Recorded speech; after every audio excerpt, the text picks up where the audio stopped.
그러면 기도하고 시작하겠습니다. 하나님 아버지 감사합니다. 오늘 부활에 대해서 신약 성경에서 가르쳐 주시는 바를 또 공부하고자 합니다. 저희에게 지혜 주셔서 이 부활에 대해서 공부할 때마다 우리의 삶이 더욱 풍성해질 수 있도록 은혜 내려주시고 성령께서 함께하여 주셔서 깨달음을 허락하여 주시옵소서. 예수님의 이름으로 기도하옵나이다. 아멘. 네, 오늘은 신약 성경에 나오는 부활에 대해서 살펴보려고 합니다. 처음에는 예수님의 가르침에 대해서 이렇게 살펴볼 거고요. 그리고 그다음 바울 선생님의 가르침, 그다음에 고린도전서, 바울 선생님의 가르침에 이제 고린도전서, 고린도후서, 로마서 이렇게 다 들어가고요. 그다음에 요한서신, 사도 요한의 가르침, 그다음에 부활의 몸으로 무엇을 할까? 이게 참 궁금한 주제죠. 우리의 부활의 몸은 어떠한 몸일까? 그거랑 부활의 몸으로 무엇을 할까? 이거는 좀 궁금한 주제입니다. 이것에 대해서 살펴보려고 합니다. 지난 시간에 부활의 몸에 대해서 살펴볼 때 어떤 몸이 부활하는가? 이걸 좀 살펴봤죠. 어떤 몸이 부활하는가? 이것에 대해서 이제 우리가 현재 지니고 있는 바로 그 몸이다. 자, 부활할 때 살아날 몸은 근데 이 몸인데요. 근데 이게 어떻게 이렇게 되냐면 예수님께서 죽으시고 부활하셨을 때 무덤이 비어 있었잖아요. 그러니까 예수님께서 부활하시는 몸은 예수님께서 이 땅에 사신 그 몸이 부활한 거거든요. 근데 그 몸이 부활해서 이렇게 제자들에게 보이시고 나타나셨지만 완전히 똑같지는 않으셨어요. 그러니까 우리가 현재 지니고 있는 바로 이 몸인데 이 몸이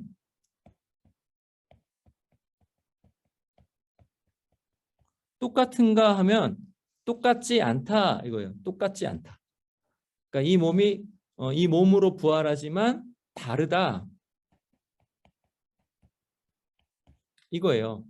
그냥 몇 가지만 말씀드리면 예수님께서 부활의 몸으로 이렇게 나타나셨을 때 어떻게 달랐죠? 예수님께서 부활의 몸으로 나타나셨을 때 갑자기 순간적으로 순간 이동해서 딱 나타나시기도 하셨죠. 그리고 예수님께서 부활의 몸으로 나타나셨을 때 제자들이 못 알아보기도 했죠. 그러니까 뭐 모습이 똑같거나 또는 기능이 똑같거나 그러지 않다라는 거죠. 그러니까 부활의 몸은 훨씬 더 뭔가 다른데 훨씬 더 좋다는 거죠. 이 몸보다는 훨씬 좋다. 그래서 이 몸이 어떠한 모습인지는 몰라요. 어떠한 모습인지 성경에 잘 나오진 않지만 그 모습도 그렇고 그 다음에 그 기능도 그렇고 훨씬 좋은 몸이에요. 그런데 그 몸이지만 바로 이 몸인 거죠. 그 몸이지만 바로 이 몸이에요. 그러니까 같지만 다른 몸 이렇게 좀 정리를 하시면 돼요. 자, 그러면 예수님의 가르침에 대해서 한번 보도록 하겠습니다. 그것에 대해서 오늘 이제 이 본문에서 또 잘 나와요.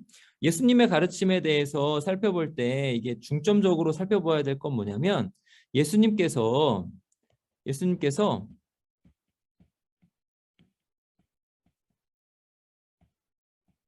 즉시 부활을 말씀하셨는가 하는 거죠. 예수님께서 즉시 부활을 말씀하셨는가 했을 때는 아니다. 즉시 부활을 말씀하지 않으셨다. 이거예요. 예수님께서 즉시 부활을 말씀하셨는지 아닌지에 대해서 먼저 요한복음을 한번 살펴볼게요. 요한복음 5장에 보면요. 이를 놀랍게 여기지 말라. 무덤 속에 있는 자가 다 그의 음성을 들을 때가 오나니. 조금 더 크게 할게요. 자, 그의 음성을 들을 때가 온다. 이렇게 말씀하죠. 선한 일을 행한 자는 생명의 부활로, 악한 일을 행한 자는 심판의 부활로 나오리라. 무덤 속에 있는 모든 자가 생명의 부활 또는 심판의 부활로 나온다 말씀하죠. 그러니까 즉시 부활이 아니라 그의 음성을 들을 때 이때에 모든 자가 부활할 것이다. 이렇게 가르쳐 주시는 거예요.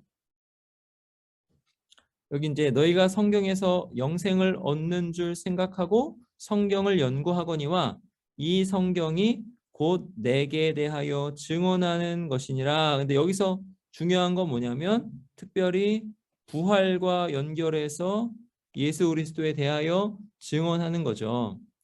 그래서 요 부활이니까 요 생명의 부활이겠죠. 그 영생은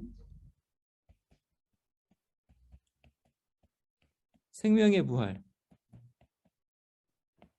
얻는 건데 너희가 영생을 얻기 위하여 내게 오기를 원하지 아니하는도다. 그러면 이 말씀에서는 무슨 뜻이냐면 이 성경이 영생과 관련이 있죠. 성경이 영생과 관련이 있는데 성경이 영생을 얻기 위해서 읽어야 되는 책인데 성경이 증언하는 분이 누구냐 했을 때는 예수 그리스도이시라는 거죠. 그리고 예수 그리스도를 믿으면 어떻게 되냐면 부활을 하게 된다. 이거예요. 부활을 하게 된다. 보세요.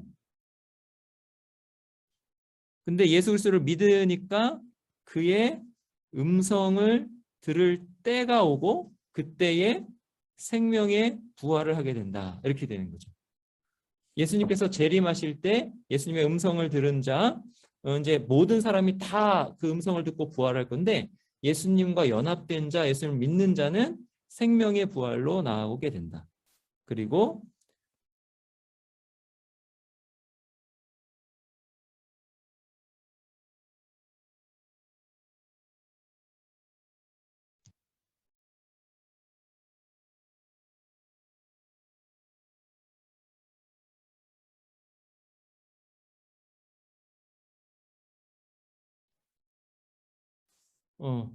잠깐 이렇게 나갔다 들어왔어요. 예, 죄송합니다. 이게 갑자기 꺼졌어요. 자, 이제 다시 나오죠? 네, 예, 다시 나오죠. 자, 그렇게 이제 지금 잘 말씀드렸어요. 그러니까 영생과 성경과 예수님의 관계 그리고 영생과 부활의 관계에 대해서 예수님께서 이렇게 잘 정리해서 말씀해 주셨어요. 근데 여기서 중요한 핵심 포인트는 뭐냐면 즉시 부활에 대해서 말씀하신 것이 아니라 죽고 중간 상태를 거쳐서 육체와 몸과 영혼이 떨어져 있다가 예수님께서 재림하실 때 그의 음성을 듣고 선인이든 악인이든 다 부활할 것이다. 그리고 악한 자는 심판의 부활로, 그 다음에 예수님을 믿는 자는 생명의 부활로 영생으로 나올 것이다. 이걸 말씀하신다는 거죠. 자, 그 다음 6장 보세요. 6장. 예수께서 이르시되 나는 생명의 떡이니 내게 오는 자는 결코 줄이지 아니할 터이요 나를 믿는 자는 영원히 목마르지 아니하리라. 보세요. 여기 생명의 떡이다. 아까 이제 영생 말씀하셨죠. 영생. 그다음에 생명의 떡이다. 그러니까 예수님을 그 예수님의 몸과 피 해가지고 우리가 성찬을 받잖아요. 그 예수님과 연합되어 있는 거예요. 예수님께서 내 안에 계시고 또 내가 예수님 안에 있는 것을 나타내는 건데 그렇게 예수님과 연합된 자는 결코 줄이지 아니할 것이다. 이렇게 되죠. 그리고 나를 믿는 자는 영원히 목마르지 아니하리라 이렇게 말씀합니다. 요거는 사마리아 여인에게 말씀하신 거죠. 여인에게도 말씀하신 겁니다. 이게 이제 4장이고요. 사마리아 여인이 말씀하신 건 4장인데 지금 이 본문은 6장이에요. 그러나 내가 너희에게 이르기를 너희는 나를 보고도 믿지 아니하는도다. 믿음이 중요하죠.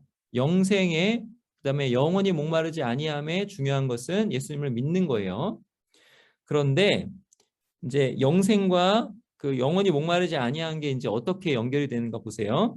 나를 보내신 이의 뜻은 내게 주신 자 중에 내가 하나도 잃어버리지 아니하고 이게 참 위로가 돼요. 하나도 잃어버리지 아니하고 예수님을 믿는 자는 예수님께서 하나도 잃어버리지 아니하고 목자가 양을 이렇게 돌보고 쭉 역사를 진행하시면서 양을 돌보시는데 그 양 중에 한 마리도 잃어버리지 않으신다는 거예요. 하나도 잃어버리지 아니하고 짠 여기 보세요. 마지막 날에 그러니까 즉시 부활이 아니라 마지막 날에 다시 살리는 이것이니라. 이게 중요해요. 다시 살리는 이것이니라.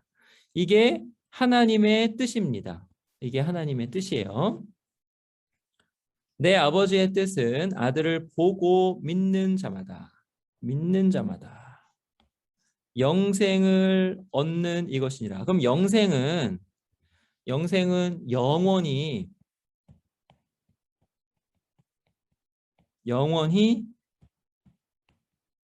영혼만 사는 것 하면 이게 아니다라는 거죠.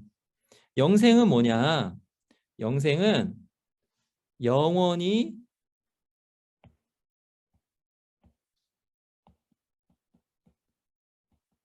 부활해서 사는 거죠. 그러니까 이 영생은 마지막 날에 다시 살리는 이것이니라 예. 여기랑 연결이 됩니다. 부활과 연결이 돼요. 영생을 얻는 이것이니 마지막 날에 내가 이를 여기도 나오죠. 마지막 날에 내가 이를 다시 살리리라. 이게 이제 영생과 연결이 됩니다. 자, 그다음 11장에 보시면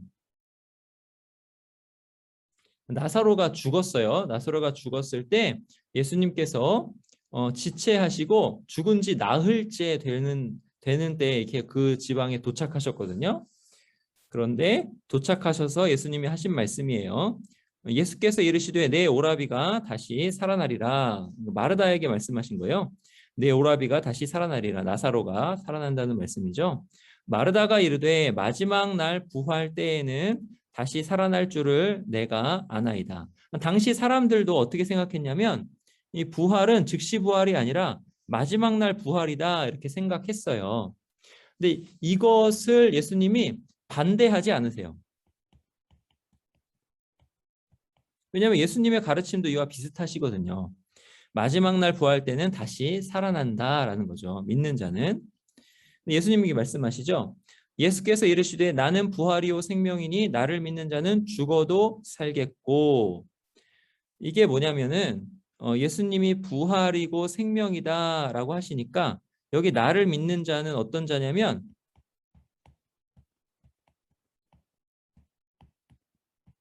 거듭난 자예요. 그러니까 살아있을 때 예수님의 부름을 듣고 예수님을 믿게 된 자가 거듭난 자거든요. 이 거듭난 자는 죽어도 산다 이렇게 말씀하세요. 그리고 무릇 살아서 나를 믿는 자 영원히 죽지 아니하리니 이것을 내가 믿느냐. 여기 영원히 죽지 아니한다. 여기서 그때 제가 죽음의 본질에 대해서 말씀드렸죠. 죽음의 본질은 하나님과 떨어지는 거예요. 분리. 그런데 예수 그리스도를 살아서 믿는 자는 예수 그리스도와 연합되어 있으니까 삼위 하나님이신 삼위 하나님 중에 2위이신 예수 그리스도 아들 하나님과 연합되어 있으니까 하나님과 절대 떨어지지 않는 거죠. 그런 의미에서 영원히 죽지 않는다라는 거예요. 영원히 죽지 않는다. 그 안에 뭐가 있냐면 부활이 있는 거죠. 부활. 그러니까 여기 나는 예수 그리스도가 누구냐? 부활이요 생명이시다. 이렇게 되는 거예요. 자, 그러니까 이제 마르다가 신앙 고백을 하죠. 자, 그다음에 그 뒷장면. 예수님께서 눈물을 흘리세요. 그러니까 이게 참 우리에게 위로가 되는데 사망 권세가 우리에게 막 이렇게 다가와서 사람들이 그 사망 권세 때문에 슬퍼할 그런 것을 예수님께서 비통히 여기신다고요. 그렇게 비통히 여기셔서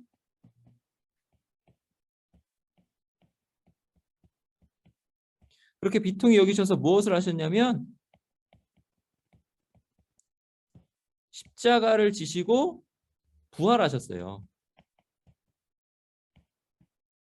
예수님께서 그렇게 비통히 여기시고 십자가를 지시고 부활하셨다. 이렇게 됩니다. 이에 유대인들이 말하되 보라 그를 얼마나 사랑하였는가. 예수님이 사랑하셨어요. 굉장히 사랑하셨습니다. 그러니까 주님과 연합되어 있는 자 우리예요. 우리를 얼마나 사랑하시는가. 그중 어떤 이는 말하되 맹인의 눈을 뜨게 한 이 사람이 그 사람은 죽지 않게 할 수 없었더냐. 자, 그걸 보면 이게 쉽게 말하는 거죠. 그 사람은 죽지 않게 할 수 없었더냐. 쉬운 말. 죽지 않게 하는 게 되게 어려운 거잖아요. 사실은 죽을 병에 걸렸는데. 근데 어떻게 보면 이거 굉장히 쉬운 말이에요. 지금 예수님이 하시려고 하는 건 뭐예요? 그를 다시 살리시려고 하시는 거잖아요. 그죠? 그렇게 해서 하나님께 영광을 돌리려고 하시는 거예요. 자, 그러면 보시면 자, 이에 예수께서 다시 속으로 비통히 여기시며 비통히 여기세요. 무덤에 가시니 무덤이 구리라 돌로 막았거늘 예수께서 이르시되 돌을 옮겨 놓으라 하시니 그 죽은 자의 누이 마르다가 이르되 주여 죽은 지가 나흘이 되었음에 벌써 냄새가 나나이다. 지금 이게 살아나리라는 것을 기대하는 거예요? 기대하지 못하는 거예요? 기대하지 못하는 거죠. 그에 대해서 예수님께서 뭐라 하세요? 예수께서 이르시되 내 말이 내가 믿으면 하나님의 영광을 보리라 하지 아니하였느냐. 예수님께서 이렇게 말씀하세요. 그러니까 예수님이 지금 나사로를 다시 살리시려고 하는데 그것이 하나님의 영광을 보여주는 것이다. 그거예요. 돌을 옮겨 놓으니 예수께서 눈을 들어 우러러 보시고 이르시되 아버지여 내 말을 들으신 것을 감사하나이다. 항상 내 말을 들으시는 줄을 내가 알았나이다. 그러나 이 말을 하옵는 것은 둘러선 무리를 위함이니 곧 아버지께서 나를 보내신 것을 그들로 믿게 하려 함이니이다. 근데 아버지께서 예수님을 보내신 이유가 뭐예요? 부활과 영생이죠. 그러니까 부활을 통해서 영원한 생명을 주시려고 하시는 거예요. 이제 그것을 아주 현격하게 보여주는 사건이 여기서 일어나요. 자, 어떻게 돼요? 43절에 이 말씀을 하시고 큰 소리로 나사로야 나오라 부르시니 그러니까 그냥 명령이에요. 명령. 죽은 자잖아요. 죽은 자에게 무덤 안에 있는지 무덤 안에 있는 자에게 나사로야 나오라 하시니까 어떻게 돼요? 죽은 자가 수족을 배로 동인 채로 나오는데 그 얼굴은 수건에 쌓였더라. 죽은 자가 무덤에서 나와요. 그 음성을 들으니까 실제로 죽어서 나흘이어서 냄새가 나요. 썩어요. 이게 썩기 시작했어요. 근데 나와요. 명령을 하시니까. 물론 이 나사로는 완벽하게 부활한 건 아니에요. 다시 죽었을 거예요. 부활체로 부활한 건 아닌데 이것을 통해서 예수님께서 가르쳐주고자 하시는 게 있는 거예요. 뭐냐면 마지막 날의 부활이 어떠한 성격인지 예수님을 믿는 것이 어떠한 것인지 가르쳐 주시는 거죠.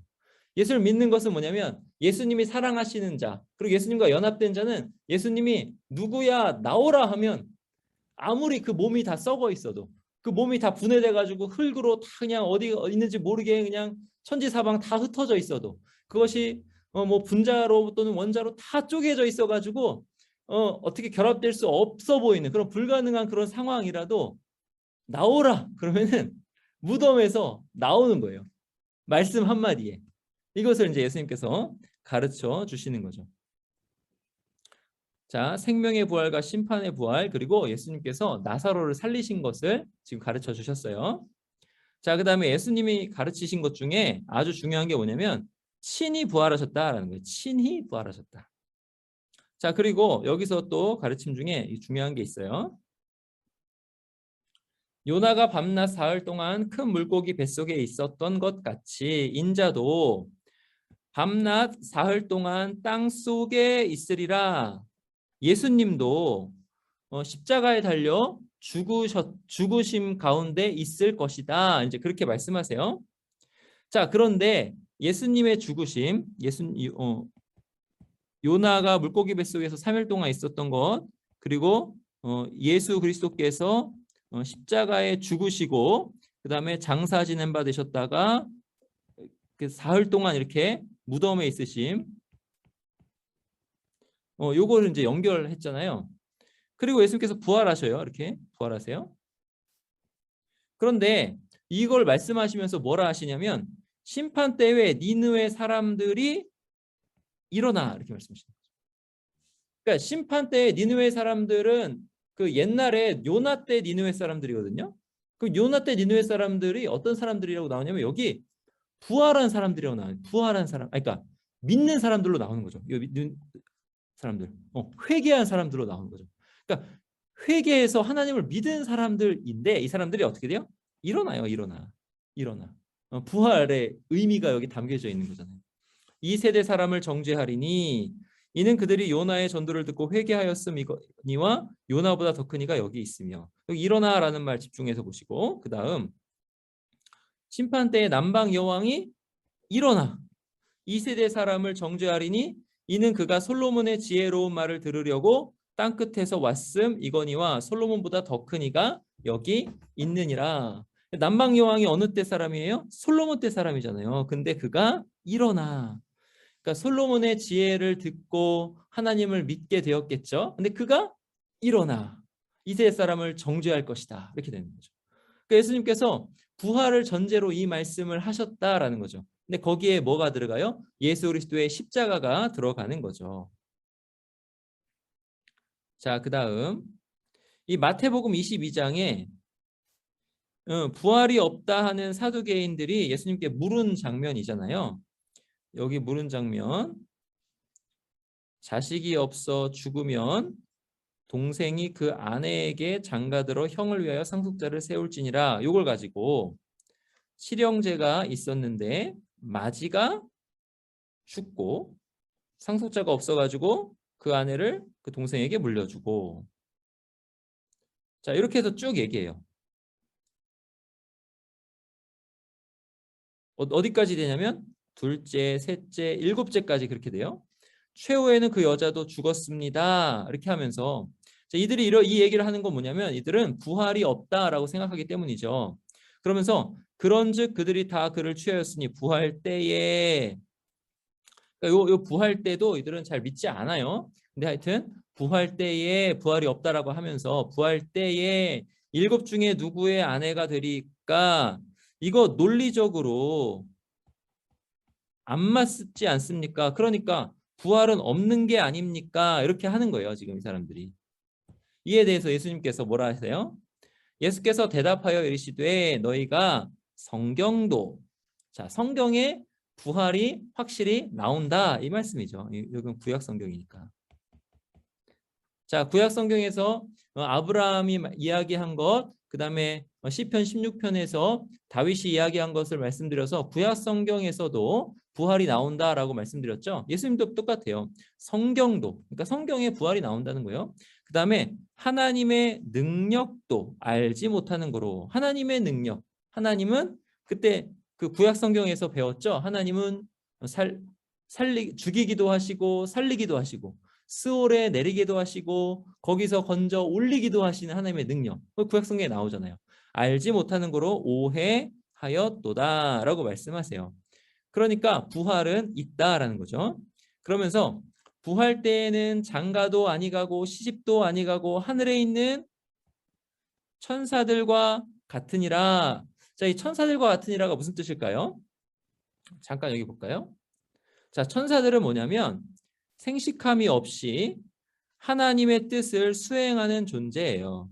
그럼 우리가 부활하였을 때 하나님의 뜻을 우리가 수행할 것입니다. 근데 뭐가 없이? 결혼 없이. 결혼이 부활해서는 어떤 그 목적이 없는 거예요. 그러니까 결혼하지 않아도 되는 거예요. 왜냐하면 이 생식함의 그 목적은 뭐냐면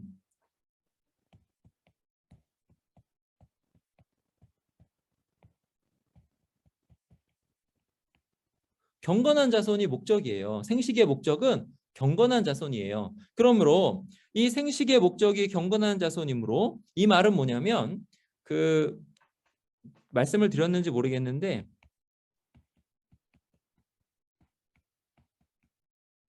하나님 백성의 충만한 수를 채우는 것이 우리가 결혼하는 목적입니다. 그렇게 해가지고 우리가 결혼해서 자녀를 신앙으로 잘 양육하여서 하는 건 뭐냐면 교회를 이루는 거예요. 하나님의 교회. 하나님 백성의 충만한 수를 이루는 거거든요. 이게 그래서 생식함이 우리의 사명이랑 같이 있어요. 지금 이 육체로는. 근데 우리가 부활하면 이미 이 충만한 수가 다 찼기 때문에 생식함은 이제 그 사명을 다 하는 거예요. 이제 없는 거예요. 요거가 없이 이것이 이제 사명에서는 종결되고 하나님의 뜻은 여전히 수행하는 그런 단계에 우리가 이르게 되는 거죠. 부활하면. 그 말이에요. 그러니까 천사들과 같으리라 이 말씀은 천사들과 같으리라 이 말씀은 그런 말씀입니다. 자, 그다음에 이제 뭐라 하시냐면 죽은 자의 부활을 논할진대 하나님이 너희에게 말씀하신 바 나는 아브라함의 하나님이요 이삭의 하나님이요 야곱의 하나님이로라 하신 것을 읽어보지 못하였느냐. 하나님은 죽은 자의 하나님이 아니요 살아있는 자의 하나님이시니라 하시니 이렇게 말씀하셨어요. 하나님은 죽은 자의 하나님이 아니요 살아있는 자의 하나님이다. 이 말씀은 아브라함,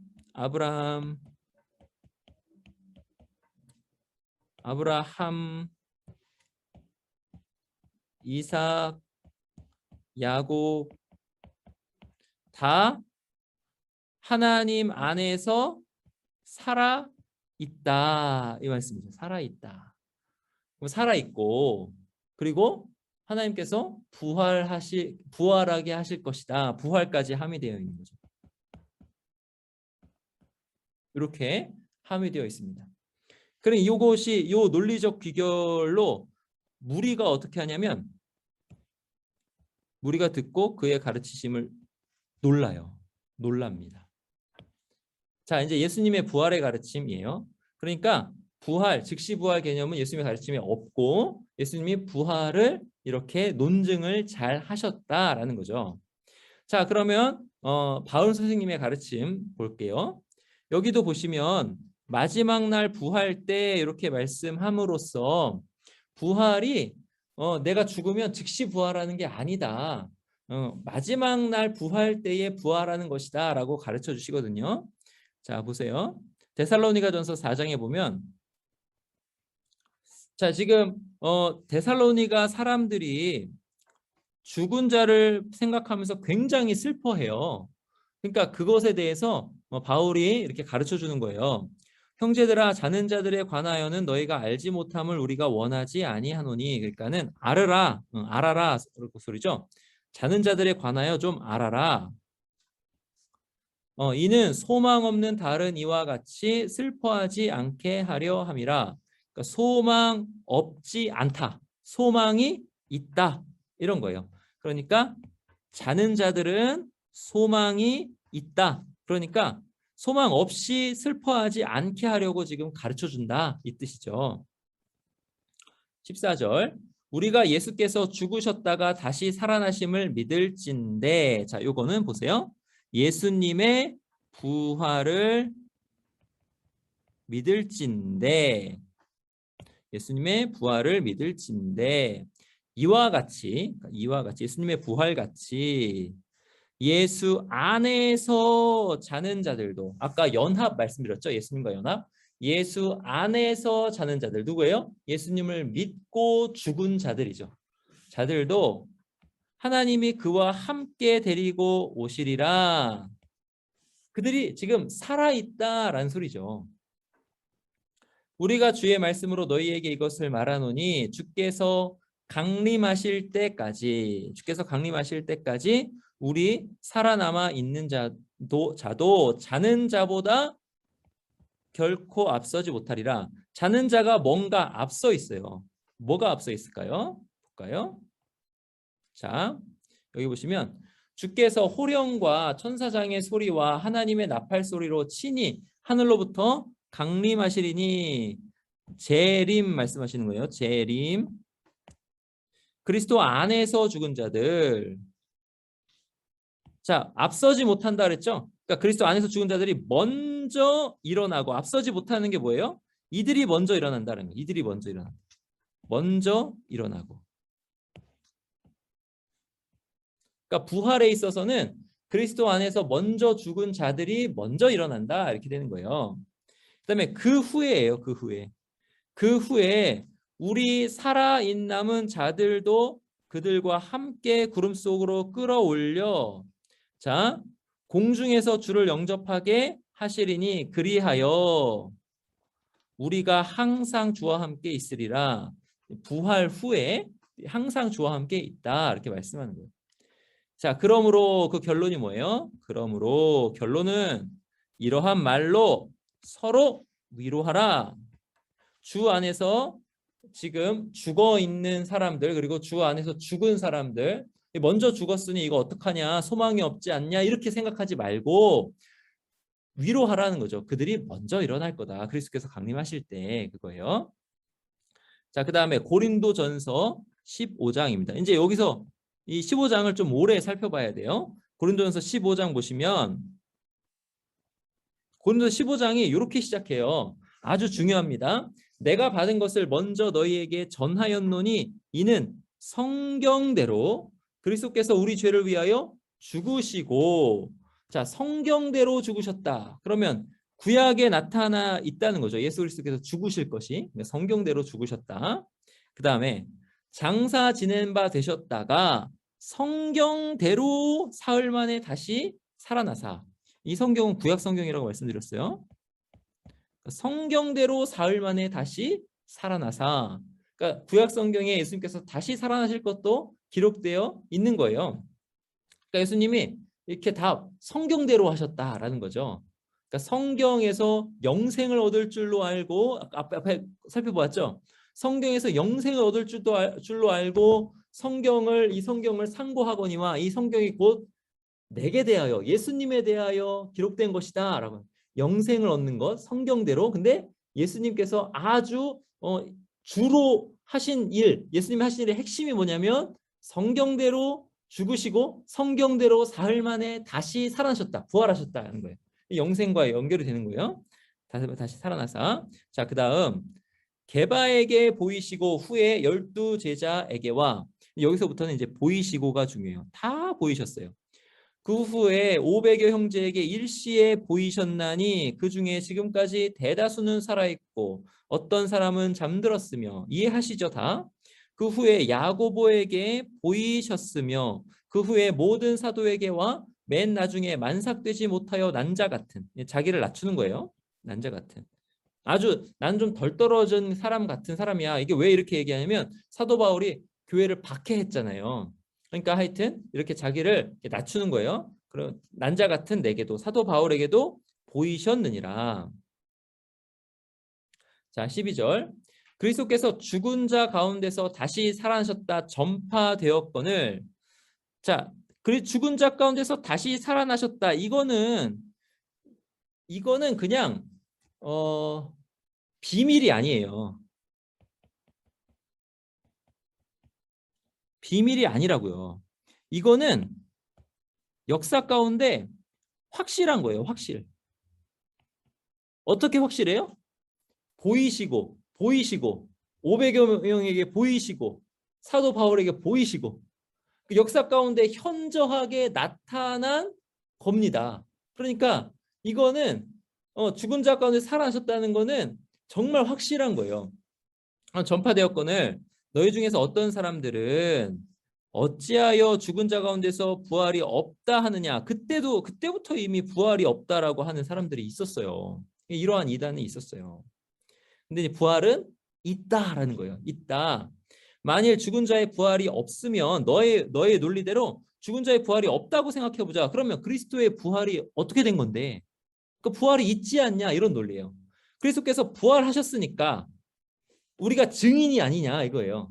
그러니까 부활하셨으니까 부활은 있다는 거예요. 부활이 없으면 그리스도 다시 살아나지 못하셨으리라. 그러니까 못하셨을 거 아니냐. 근데 살아나셨다. 그리스도는 부활하셨다. 그러므로 부활은 있다. 이렇게 이제 논리가 진행되는 겁니다. 자, 그다음 20절에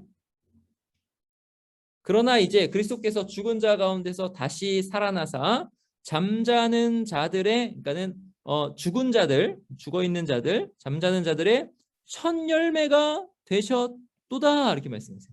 이 첫 열매는 이 보리추수, 보리추수를 이제 배경으로 해요. 보리추수에서 첫 곡식단, 그 첫 열매를 하나님께 드리거든요. 이거는 뭐냐면 첫 곡식단을 드림으로 그 이후에 추수될 모든 그 곡식단을 다 하나님 앞에 거룩하게 구별하여 드리는 거예요. 그러니까 첫 열매가 되셨다라는 말은 뭐냐면 그리스도께서 부활하신 그것대로 그 이후에 곡식 알곡이 다 맺혀가지고 그렇게 될 텐데 그들이 예수님께서 부활하신 것처럼 부활하실 것이다. 이제 이거를 이제 가르쳐 주는 거예요. 그러니까 구약에서 나오는 걸로 가르쳐 주는 거죠.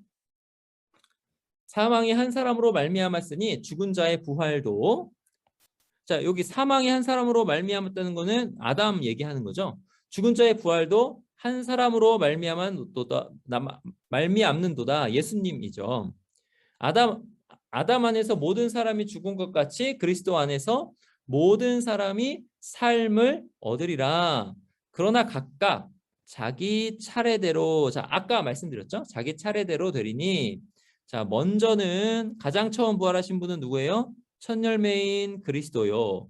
다음에는 그가 강림하실 때에 그리스도께 속한 자요. 자, 그 후에는 마지막이니 그가 모든 통치와 권세와 능력을 멸하시고 나라를 아버지 하나님께 바칠 때라. 그러니까 마지막 날에 이렇게 부활이 일어날 것이다. 그가 모든 원수를 그 발 아래 둘 때까지 반드시 왕노릇 하시리니, 여기에도 우리가 위로를 받아야 돼요. 예수님이 왕노릇 하시는데 그 왕노릇의 최종 목적이 뭐예요? 우리 모두가 예수 그리스도 안에서 부활하는 것이 최종 목적이에요. 그러니까 온 교회가 온전한 교회로 예수 그리스도께 새 예루살렘 그리스도의 신부로 이렇게 나타나는 것이 그리스도의 왕노릇의 목적입니다. 그렇게 반드시 왕노릇 하시는 거예요. 근데 모든 원수를 그 발 아래 둘 때까지, 모든 원수를 그 발 아래 둘 때까지. 그러니까 우리가 지금 어떤 영적인 전쟁 가운데 있는데 이 전쟁은 어떻게 되는 거예요? 영적 전쟁이라고 했을 때 이 전쟁은 어떻게 돼요? 반드시 승리하는 거죠. 반드시 승리. 예수 그리스도의 왕노릇 안에서. 맨 나중에 멸망받을 원수, 맨 나중에 멸망받을 원수는 사망이니라. 그러니까 사망이 멸망을 받는 거예요. 죽음이 죽는 것입니다. 자, 이 부활이 있다라고 이제 강력하게 이렇게 가르쳐 줬어요. 고린도서 15장 계속됩니다. 자, 그럼 고린도서 15장에서 가르치는 가르침 계속 볼게요. 이제 신령한 몸에 대해서 가르치는데 이거는 영적 몸이에요. 근데 영적 몸이니까 영이라고 하니까 이것은 물질이 아니다. 비물질적이다. 이렇게 생각할 수 있는데 그게 아니라는 거예요. 그러니까 비물질적인 것이 아니고 이 영의 몸도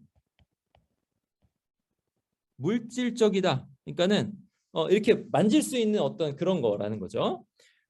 그런데 이 영의 몸의 뜻이 뭐냐? 영의 몸의 뜻은 성령의 지배와 통제를 받는다라는 뜻이다. 이거예요.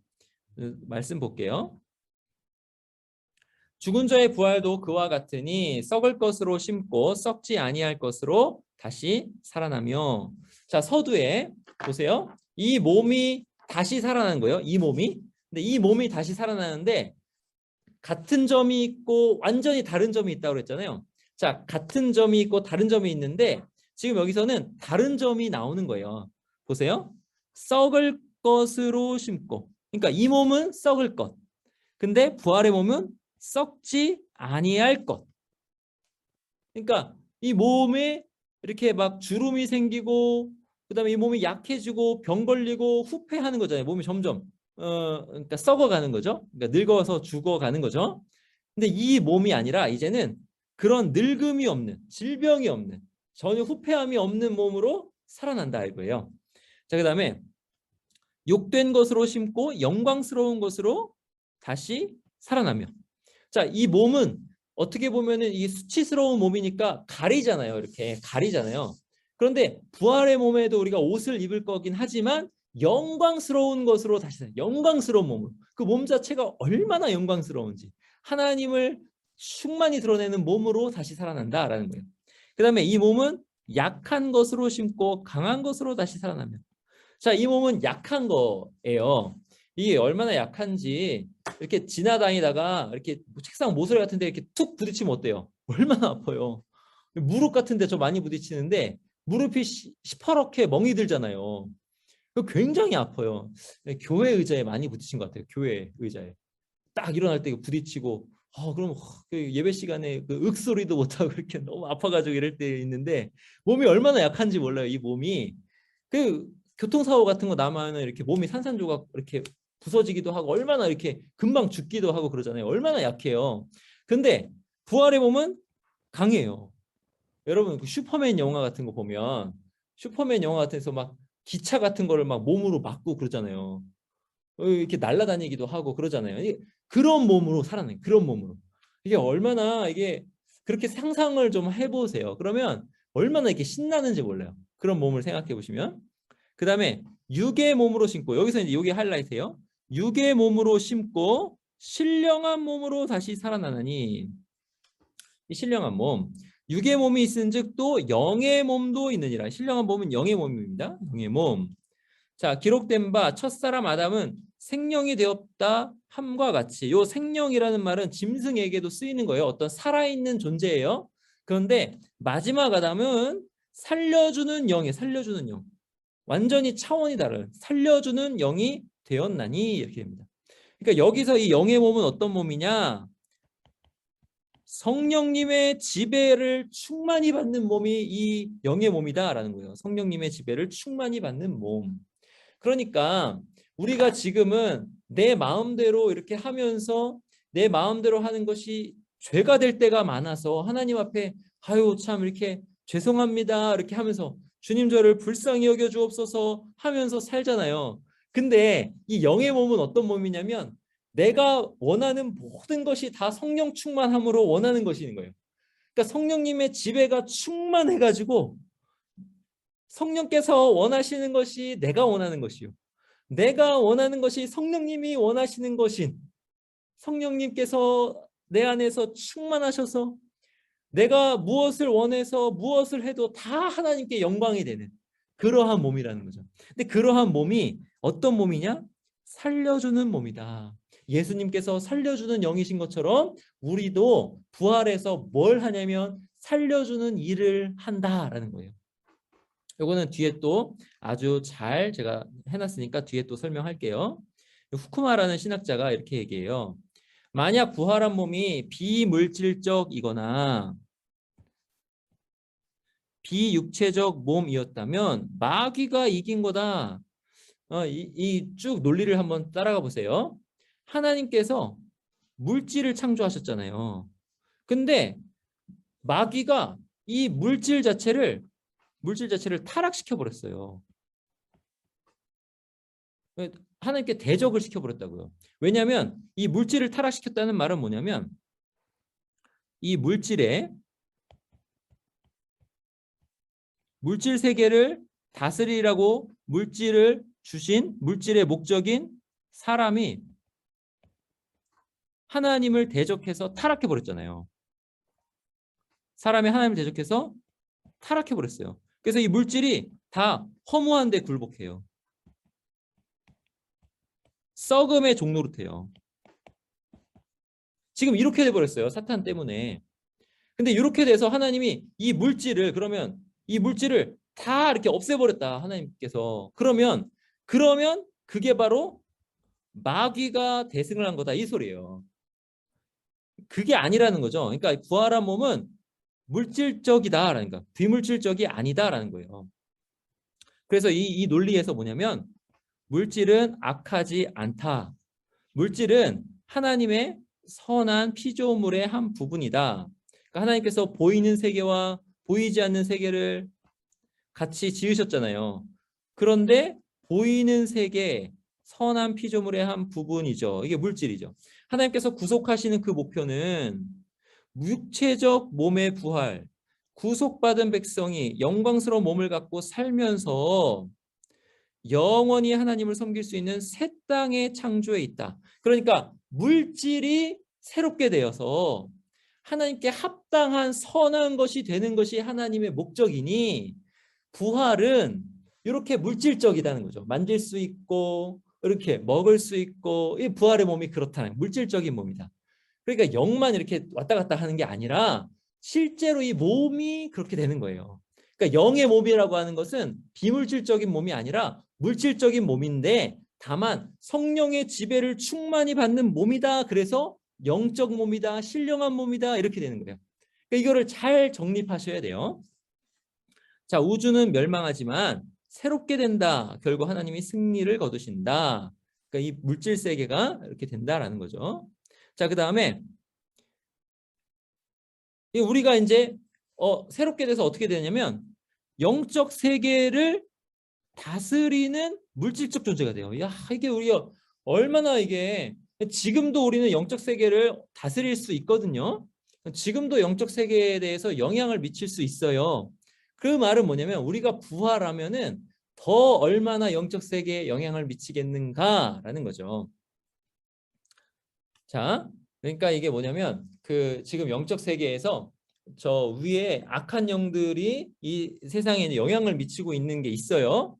그래서 이 악한 영들의 영향을 받고 그런 지배 가운데 그들과 이렇게 대적하면서 싸우는 거예요, 교회가. 근데 이게 어떻게 되면 그들이 위에 있는 줄 알았는데 예수 그리스도 안에서 이게 역전이 돼 버렸어요. 그래서 우리가 그 위에 있어 버려요, 이렇게. 이 영적 세계가 우리 밑에 있게 되는 거예요. 자, 그 소리예요. 자, 어떤 우주가 멸망하는가? 어떤 우주가 멸망하냐면 지금 질서의 우주가 멸망합니다. 썩음이 왕노릇하는 우주가 멸망합니다. 그러니까 썩음이 왕노릇하니까 어떤 영적 세계에서 사탄의 세력, 죄와 사망의 세력이 왕노릇하는 것처럼 영향을 미치는 그런 우주가 멸망하는 거예요. 그리고 영적 질서가 재편이 되는데 어떻게 재편이 되면 사람이 영적 몸을 받아서 성령님의 지배와 통제를 받는 몸을 받아서 그 몸은 썩지 않는 몸이죠. 이걸 받아서 이 몸으로 영적 세계를 주관하는 왕으로 등극하는 거예요. 그러니까 모든 영적 세계가 성령님의 지배 안에 쫙 있게 되는 거죠. 근데 성령님의 지배 안에 있는 누구를 통해서? 우리를 통해서. 몸을 가진 우리를 통해서 영적 세계부터 육적인 모든 것이 다 예수 그리스도로 통일되는 거예요. 다 예수 그리스도로 통일. 보이는 것이든 보이지 않는 것이든 이렇게 되는 거예요. 이게 바로 우리가 부활해서 받는 어떤 세계고 그 세계에서 우리가 그렇게 사는 거예요. 자, 살려주는 영. 살려주는 영이 아주 현저한 예로 나타나는 것이 이 본문이에요. 자, 베드로가 이르되 은과 금은 내게 없거니와 내게 있는 이것을 내게 주노니. 자, 내게 있는 이것이 뭐예요? 내게 있는 이것. 나사렛 예수 그리스도의 이름이 내게 있는 이것이요. 나사렛 예수 그리스도의 이름으로 일어나 걸으라 했더니 어떻게 돼요? 오른손을 잡아 일으키니 발과 발목이 곧 힘을 얻고 뛰어서서 걸으며. 이렇게 베드로가 이렇게 잡고 이렇게 일으켰어요. 일으켰더니 이게 나면서부터 한 번도 걸어본 적이 없어요. 40년 동안. 근데 이 사람이 이렇게 앉아 있다가 벌떡 일어나는데 벌떡해서 점프해서 뛰어서서 딱 일어나는 거예요. 이 뭐 힘이 갑자기 확 생겨가지고 이 얼마나 생명력이 넘쳐요. 펄떡펄떡 되는 거죠. 뛰어서서 걸으며 그들과 함께 성전으로 들어가면서 걷기도 하고 뛰기도 하면서 얼마나 신나요. 다리에 힘이 막 생겨 있으니까 뛰기도 하면서 하나님을 찬송하니. 자, 예수 그리스도의 이름은 이렇게 생명력으로 살려주는 영이라는 거죠. 무능이었던 장애였던 것이 없어지는 생명력으로 충만하게 되는 그것을 예로서 보여주신 거예요. 예수 그리스도의 능력의 예로서. 이것을 좀 잘 보시기 바랍니다. 그러니까 바울 선생님의 가르침이에요. 그러니까 성령님의 지배와 통제 안에서 우리가 어떤 일을 하는가, 우리의 몸은 어떻게 되는가를 성경을 통해서 좀 살펴봤어요. 자, 그다음에 고린도전서 15장에서 보겠습니다. 자, 먼저와 그 다음인데요. 보세요. 그러나 먼저는 신령한 사람이 아니요 육의 사람이요 그 다음에 신령한 사람이니라. 그러니까 이 몸이 먼저 왔어요. 그러면 이 몸에 다음이 있다라는 거예요. 이 몸의 다음. 이 몸의 다음은 뭐예요? 영적인 몸, 신령한 사람. 그러니까 성령님의 지배를 충만히 받는 사람 이거예요. 자, 그다음에 첫사람은 땅에서 났으니 흙에 속한 자 이거니와 흙에 속한 자요. 둘째 사람은 하늘에서 나셨느니라. 그러니까 여기 첫 사람은 아담을 대표하는 거고요.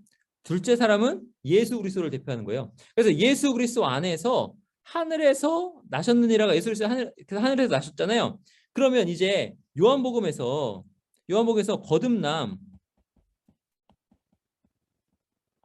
거듭남 말씀하실 때 거듭난다라는 말이 원어로 뭐냐면 위로부터 난다라는 거예요. 그러니까 우리는 다 위로부터 난 사람들이죠. 이게 예수 그리스도 안에서 거듭났다라는 것. 이 거듭남이 이제 뒤에 보면 부활로 이어지거든요. 그거예요. 자, 그다음 15장 계속 살펴보고 있습니다. 자, 이제 15장에 흙에 속한 자들, 하늘에 속한 자들에 대해서 나와요. 무릇 흙에 속한 자들은 저 흙에 속한 자와 같고 무릇 하늘에 속한 자들은 저 하늘에 속한 이와 같으니 우리가 흙에 속한 자의 형상을 입은 것 같이 또한 하늘에 속한 이의 형상을 입으리라. 이렇게 됩니다. 우리가 아담처럼 흙에 속한 이의 형상을 이렇게 입었잖아요. 내 몸을 보니 이게 흙에 속한 이의 형상인데 이것 같이 예수님을 믿으니 하늘에 속한 이의 형상, 예수님의 그리스도의 몸과 같이 된다 이거예요. 형제들아, 내가 이것을 말하노니 혈과 육은 하나님 나라를 이어받을 수 없고 하나님 나라를 이어받는다는 건 유산으로 받는 거예요. 상속받는다는 거예요. 하나님 나라를 내가 상속받아야 되는데 뭐는 받을 수 없는 거예요? 혈과 육은 받을 수 없어요. 그리고 썩는 것은 그것을 받을 수 없어요. 썩지 아니하는 것이니까. 썩지 아니하는 유업으로 받지 못하느니라. 그러면 우리가 하나님 나라를 유업으로 받으려면 어떻게 되면 이 혈과 육은 죽고 이제 영적인 몸으로 썩지 않는 몸으로 우리가 변화되어야 되는 거예요. 부활의 몸을 입어야 되는 거죠. 그 소리예요. 자, 그다음 자, 비밀 변화되리라. 변화 나옵니다. 이제 변화 나옵니다. 보라, 내가 너희에게 비밀을 말하노니 우리가 다 잠잘 것이 아니요 마지막 나팔에 순식간에 호련히 다 변화되리니. 자, 요거는 뭐냐면 예수님께서 재림하실 때 죽어있는 자들은 부활의 몸을 입겠죠. 그런데 예수님께서 재림하실 때 살아있는 자들은 어떻게 돼요? 살아있는 자는 그 몸 그대로 그냥 하나님 나라에 갈 수가 없어요. 아까 말씀드렸잖아요. 썩는 것은 썩지 않는 것을 유업으로 받을 수 없다. 혈과 육은 하나님 나라를 유업으로 받을 수 없잖아요. 그럼 예수님이 재림하시면 순식간에 호련히 우리가 다 변화되는 거예요. 썩지 않는 몸으로 확 변화되는 거예요. 그러니까 나팔 소리가 나면 죽은 자들이 썩지 아니할 것으로 다시 살아나고 얘들은 다시 살아나는 거잖아요. 근데 살아있는 자들은 어떻게 돼요? 변화되리라. 썩지 않는 몸으로 강한 것으로 변화되리라. 이렇게 되는 거죠. 영광스러운 것으로 변화되리라 이거예요. 자, 사망의 사망이라고 썼는데 그때 무슨 일이 일어나는지 볼게요. 자, 이 썩을 것이 반드시 썩지 아니할 것을 입겠고 이 죽을 것이 죽지 아니함을 입으리로다. 이렇게 됩니다. 그러니까 요 썩을 것이 자, 변화가 어떤 변화냐면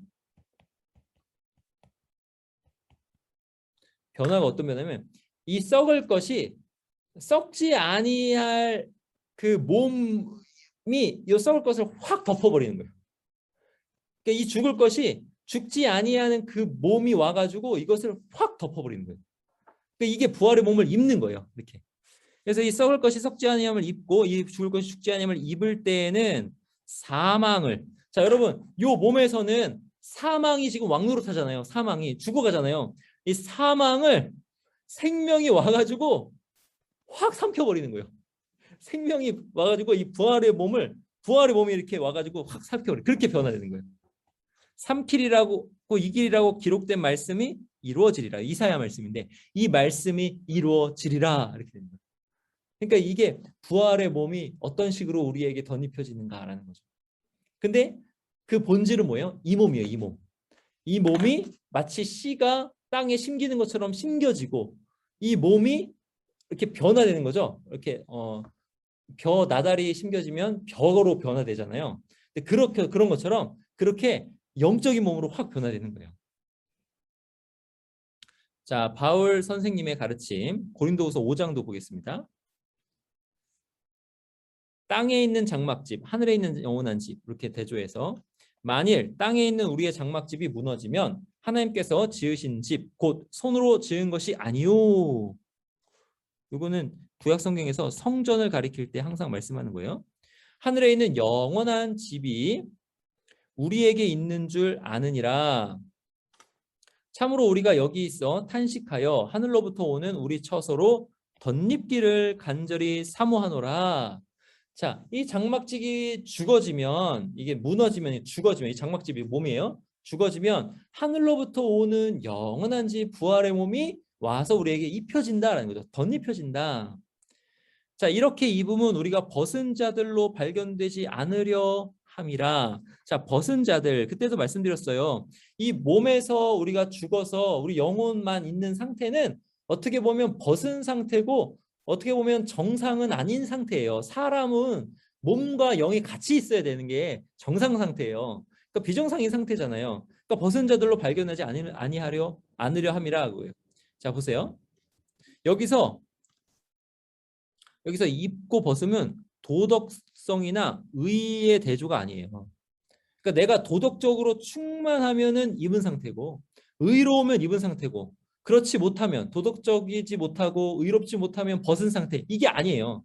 이거는 그냥 입고 벗으면 부활의 몸이 입었다. 이걸 입는다 이런 상태 그냥. 이 도덕이나 어떤 의를 얘기하는 게 아니에요. 부활의 몸을 얘기하는 거예요. 그 다음에 중간 상태에 우리가 몸과 영혼이 떨어져 있는 상태 이건 사실 벗음 상태인데 이거는 수치 상태예요. 정상이 아닌 상태예요. 그런데 이 상태이지만 우리가 보호되고 영광 가운데 있는데 왜 그러냐면 보호되고 영광 가운데 있는데 왜 그러냐면 주와 함께 있기 때문에 그래요. 주께서 우리와 함께 있어서 그 영광으로 우리를 탁 이렇게 덮으시고 안아주시기 때문에 우리가 영혼으로만 있지만 낙원으로 있는 것으로 느끼는 거예요. 그러니까 낙원의 핵심은 누구예요? 주 예수 그리스도십니다. 낙원의 핵심은 주 예수 그리스도예요. 낙원에 가고 싶다. 그 말은 뭐냐면 그냥 내가 좋은 데 가고 싶다가 아니에요. 예수님과 함께 있는데 가고 싶다 이거예요. 그리고 정상 상태는 어떤 상태다? 부활의 몸으로 입은 상태, 몸과 영이 함께 있는 상태다 이거예요. 자, 그 다음 4절 참으로 이 장막에 있는 우리가 짐진 것 같이 탄식하는 것은 벗고자 함이 아니요. 자, 벗고자 함, 이 헬라 철학이라고 말씀드렸죠. 이 육체는 죄된 거고 나쁜 거야. 그러니까 이 육체를 벗어야 돼. 그래야 영혼이 자유로울 수 있어. 이게 헬라 철학이에요. 근데 그것을 반하는 거예요. 그게 아니다라는 거예요. 오히려 덧입고자 함이니 육체는 영광스러운 거야. 몸은 영광스러운 거야. 부활의 몸으로 덧입고자가 하면서 우리가 탄식하는 거야라는 거죠. 죽을 이 몸이 생명의 삼킨 바 되게 하려면 아까 말씀드렸던 이 부활의 몸이 모여서 이 죽을 몸을 이렇게 덧입어서 삼켜버리는 거예요. 이거예요. 자, 근데 미래의 거처에 대한 현재의 보증이다. 성령님이 그래요. 자, 곧 이것을 우리에게 이루게 하시고 보증으로 성령을 우리에게 주시는 하나님이십니다. 자, 성령님을 우리에게 주셨다는 거 우리가 어떻게 알 수 있어요? 성령님을 주셨다. 예수 그리스도를 믿었다. 주님으로 고백했다. 그럼 이건 우리 안에 성령님께서 계시다. 성령님으로 하지 않고는 누구도 예수님을 주라고 할 수 없으니까. 거듭났다. 자, 이게 지금 성령님이 우리 안에 계신 증거예요. 그러면 성령님이 우리 안에 계시다면은 이게 보증이에요. 보증. 자, 여러분 집계약 이사 날짜 보세요. 여러분이 어떤 집을 계약했어요. 계약. 그 계약한다고 그날 바로 이사 가가지고 그날 바로 사나요? 아니잖아요. 계약하면 계약서에 도장이 딱 찍혀 있는 계약서가 있잖아요. 그럼 그 계약서에 이사 날짜가 이렇게 찍혀 있잖아요. 그럼 이사 날짜는 그 뒤잖아요. 그럼 그 집에 들어가는 날짜는 그 뒤지만 그 집은 계약한 순간 누구 집이에요? 우리 집이잖아요. 우리 집. 내 집. 이미.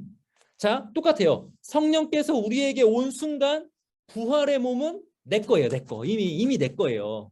그러니까 사실은 하나님께서 우리를 선택하셨을 때까지 이렇게 갈 수 있지만 여기서 이제 설명하자면 그거예요. 우리가 예수님을 믿은 순간 확실한 보증은 뭐냐면 부활의 몸. 우리가 이사 갈 그 집이 마치 계약할 때 내 거인 것처럼 부활의 몸이 이미 나에게 있다는 거예요. 여러분 이게 소망이에요. 여러분 부활의 몸이 여러분에게 있어요.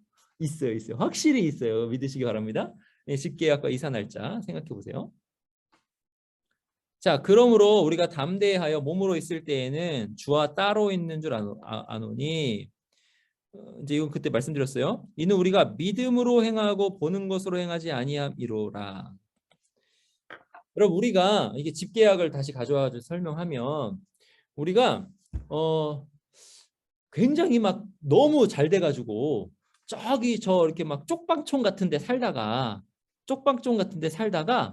우리에게 엄청난 부가 막 주어져 가지고 저기 뭐 이렇게 엄청나게 좋은 집, 뭐 아크로 어쩌고 잘 모르겠어요. 그 집 뭔지는 모르겠는데 하여튼 뭐 수십억 하는 그 집을 계약을 해서 받아놨어요.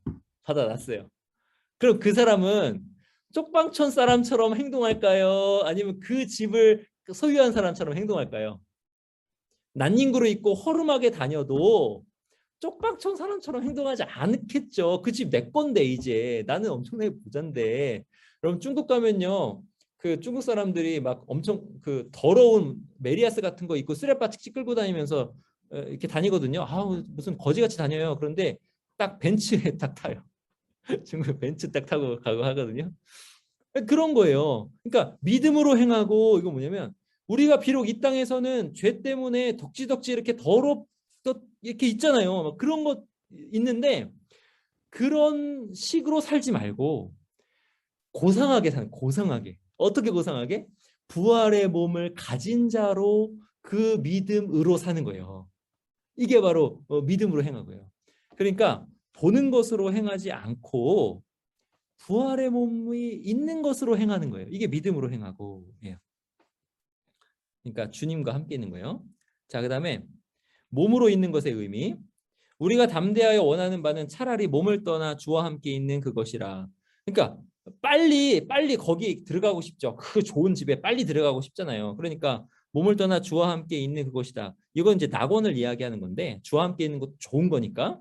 그런즉 우리는 몸으로 있든지 떠나 있든지 주를 기쁘시게 하는 자가 되기를 힘쓰노라. 그러니까 중요한 건 뭐예요? 몸으로 있을 때 주를 기쁘시게 하는 거죠. 뭘로?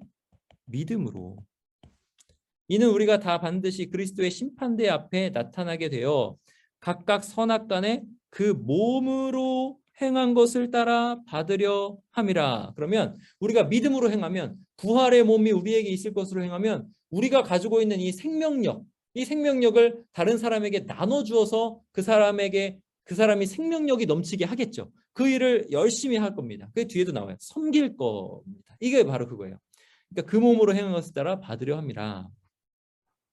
자, 그다음 바울 선생님의 가르침 로마서 8장. 자, 피조물이 고대하는 바는 뭐냐면 영광의 자유입니다. 피조물이 고대하는 바는 하나님의 아들들이 나타나는 것이니, 자, 하나님의 아들들이 나타나는 건 바로 우리가 나타나는 거예요. 근데 이게 뭐냐면 우리가 몸의 성령을 받아 부활하여 나타나는 겁니다. 피조물이 허무한 데 굴복하는 것은 자기 뜻이 아니요 오직 굴복하게 하시는 이로 말미암음이라. 자, 허무한 데 썩어짐에 굴복하는 거예요. 피조물이 지금도 썩어지고 죽음 가운데 굴복하고 있잖아요. 그런데 그 바라는 것은 피조물도 다 바래요. 바라는 것은 피조물도 썩어짐의 종노릇한 데서 해방되기를 바래요. 해방되어 하나님의 자녀들의 영광의 자유에 이르는 것이니라. 피조물이 다 지금까지 함께 탄식하며 함께 고통을 겪고 있는 것을 우리가 아느니라. 자, 아까 말씀드릴 때 물질 세계가 지금 사람의 타락으로 인해서 썩어짐의 종로로 됐다라고 말씀드렸어요. 그렇죠? 그렇게 해서 그 물질 세계가 다 망쳐버리면, 없어져 버리면 그것은 하나님이 실패한 것이 된다. 그래서 사탄이 승리한 것이 된다 이거잖아요. 근데 그렇게 되지 않고 이 모든 물질 세계가 다 영광스럽게 변화된다라는 거죠. 하나님의 아들들의 영광의 자유가 있게 되는 거예요. 그러니까 피조물들이 다 고대하고 있는 거예요. 이 고대라는 말이 뭐냐면 손을 모으고 영접하려고 이렇게 어서 오시옵소서, 어서 오시옵소서 이렇게 고대하는 거예요. 근데 뭘 고대하는 거냐면 피조물들이 하나님의 아들들이 부활해서 나타나는 것을 고대하는 거거든요. 왜 그걸 고대할까요? 하나님의 아들들이 부활해서 나타나면 하나님의 아들들의 그 생명력, 그 충만하신 그 성령님의 생명력이 모든 피조물들에게 쫙 미쳐서 피조물들이 그 생명력 가운데 썩어짐의 종로로 타지 않고 생명력 넘치게 그렇게 있게 되는 거예요. 모든 피조물들이. 그걸 고대하는 거예요. 지금 하나님의 아들들이 나타나는 거예요. 이게 부활과 연결이 됩니다. 자, 이뿐 아니라 또한 우리 곧 성령의 처음 익은 열매를 받은 우리까지도 속으로 탄식하여 양자 될 것 곧 우리 몸의 속량을 기다리는 아까 피조물들의 영광의 자유, 그것이 뭐와 연결돼요? 우리 몸의 속량, 즉 부활과 연결이 됩니다. 성령의 처음 익은 열매를 받은 우리 예수 그리스도가 부활하셨죠. 우리가 소망으로 구원을 얻었음에 보이는 소망이 아니니 보는 것을 누가 바라리요. 자, 보고 있으면 소망하지 않죠. 이미 내가 보고 가지고 있으니까. 만일 우리가 보지 못하는 것을 바라면 참음으로 기다릴지니라. 인내에 대해서 말씀합니다. 그러니까 우리가 바라는 부활의 몸은 인내함으로 이렇게 기다려야 되는 거죠. 자, 하나님의 뜻대로 간구하시는 성령님. 이와 같이 성령도 우리 연약함을 도우시나니 우리는 마땅히 기도할 바를 알지 못하나 오직 성령이 말할 수 없는 탄식으로 우리를 위하여 친히 간구하시느냐. 성령님이 우리를 위해서 간구하시는데 무엇을 위해 간구하시는가? 무엇을 위해 간구하시는가? 마음을 살피시는 이가 성령의 생각을 아시나니 이는 성령이 하나님의 뜻대로 성도를 위하여 간구하십니다. 하나님의 뜻대로 간구하십니다. 하나님의 뜻이 뭔가 이루어져야 돼요. 무엇을 위해서 간구하시는가?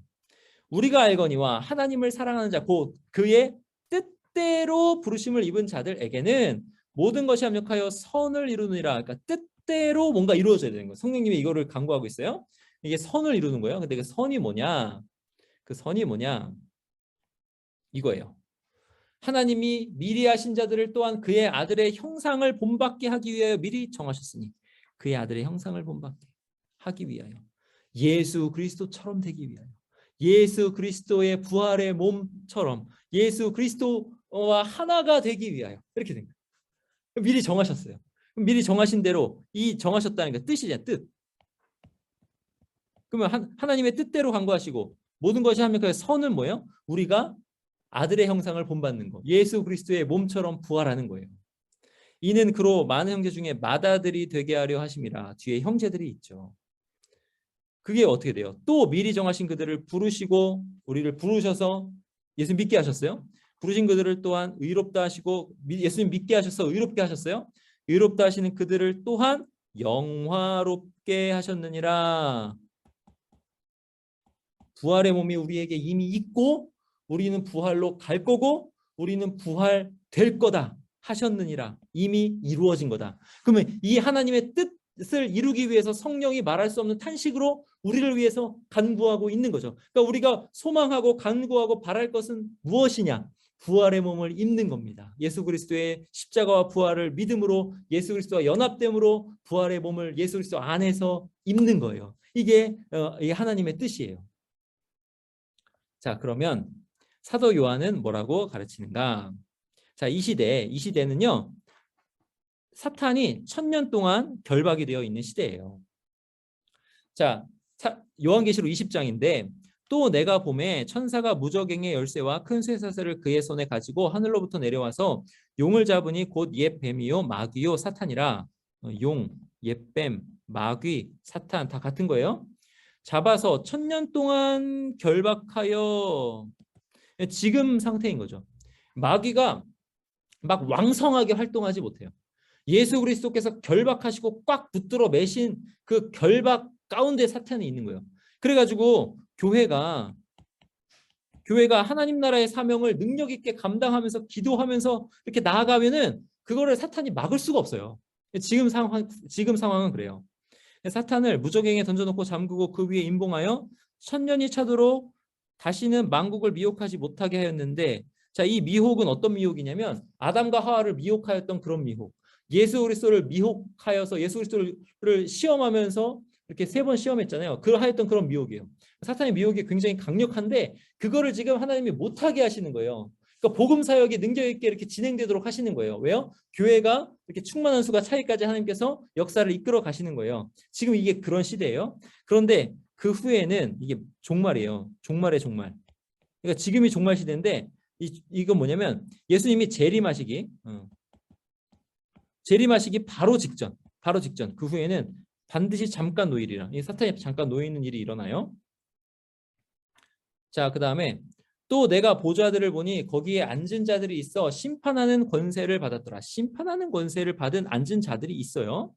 또 내가 보니 예수를 증언함과 하나님의 말씀 때문에 목배임을 당한 자들의 영혼들이죠. 이거 영혼들이니까 중간 상태예요.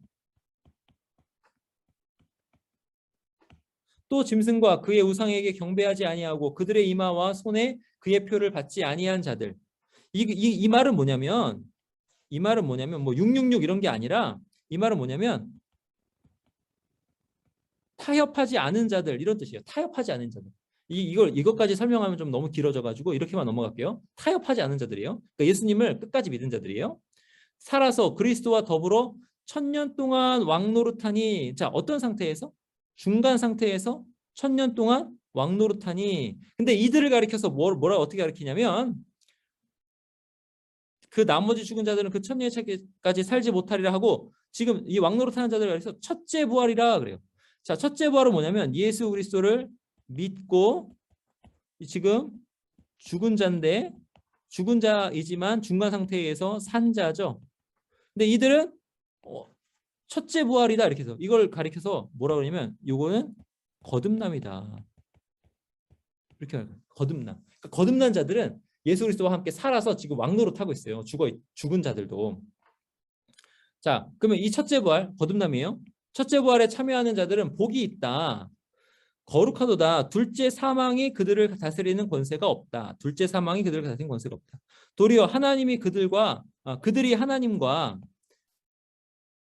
그리스도의 제사장이 돼요. 그들이 하나님과 그리스도의 제사장이 되어 1000년 동안 그리스도와 더불어 그리스도와 함께 있으면서요 왕노릇하리라. 1000년 동안. 그러니까 역사가 쭉 진행돼서 끝날 때까지 그리스도와 왕노릇하리라. 누가요? 거듭난 자들. 이 자들을 뭐라 그래요? 첫째 부활. 첫째 부활에 참여한 자들이에요. 자, 그 다음에 천년이 참에 사탄이 그 옥에서 놓여. 자, 어느 시점에 놓인다고 그랬죠? 놓여 나와서 땅의 사방 백성 곧 곡과 마곡을 미혹하고 모아 싸움을 붙이리니 그 수가 바다의 모래 같으리라. 그러니까 지금 이게 마지막 전쟁이에요. 마지막 전쟁. 그들이 지면에 널리 퍼져 성도들의 진과 사랑하시는 성을 두루매. 교회를 엄청나게 대적하는 거예요. 마지막 날에, 마지막 때.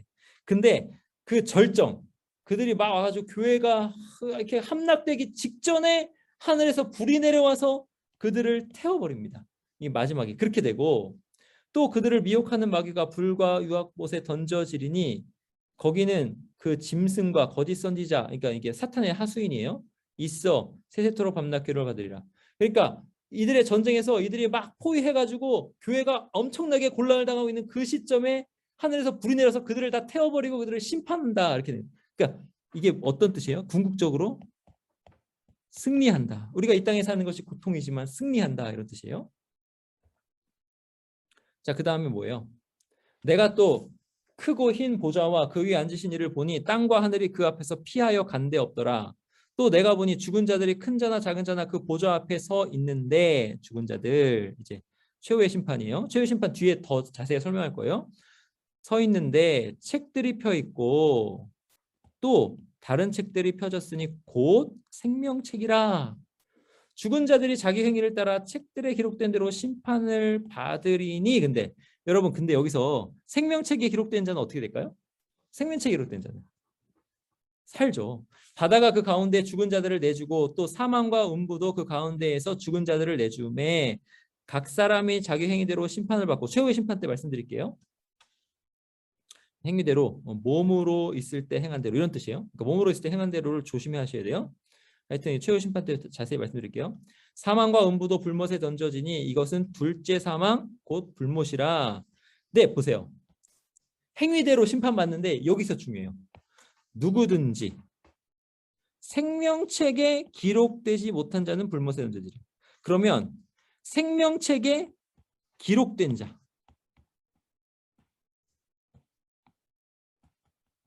어떻게 돼요? 생명책에 기록된 자는 영생을 얻겠죠. 영생을 얻겠죠. 그러니까 생명책에 기록된 자, 이렇게 되는 거예요. 그럼 생명책에 기록된 자는 다른 말로 뭐예요? 첫째 부활에 참여한 자, 다른 말로 거듭난 자, 또 다른 말로 예수 그리스도를 믿는 자, 예수 그리스도와 연합된 자, 이렇게 되는 거예요. 자, 이렇게 되는 거예요. 근데 여기서 계속 말씀하는 건 뭐예요? 마지막 날에 부활한다는 거죠. 마지막 날에 부활한다. 즉시 부활이 아니라 마지막 날에 부활한다, 이거예요. 자, 그러면 이제 부활의 몸으로 무엇을 할까? 이게 어떻게 보면 이제 지적으로 좀 이성적으로 생각해 보는 거예요. 부활의 몸으로 무엇을 할까? 그러니까 이 부활의 몸으로 무엇을 할까? 여기에 지금 무엇을 하며 살아야 할까? 여기 연결이 돼요. 지금 무엇을 하며 살아야 할까? 제가 글씨가 되게 엉망인데 급해가지고 시간이 급해가지고 글씨가 엉망이 죄송합니다. 자, 그리스도의 몸처럼, 자, 인자가 온 것은 섬김을 받으려 함이 아니라 도리어 섬기려 하고 자기 목숨을 많은 사람의 대속물로 주려 함이니라. 자, 예수님이 오셨어요. 이건 뭐예요? 어떻게 오셨어요? 성육신 하셨죠. 자, 예수님이 몸을 입고 오셨어요.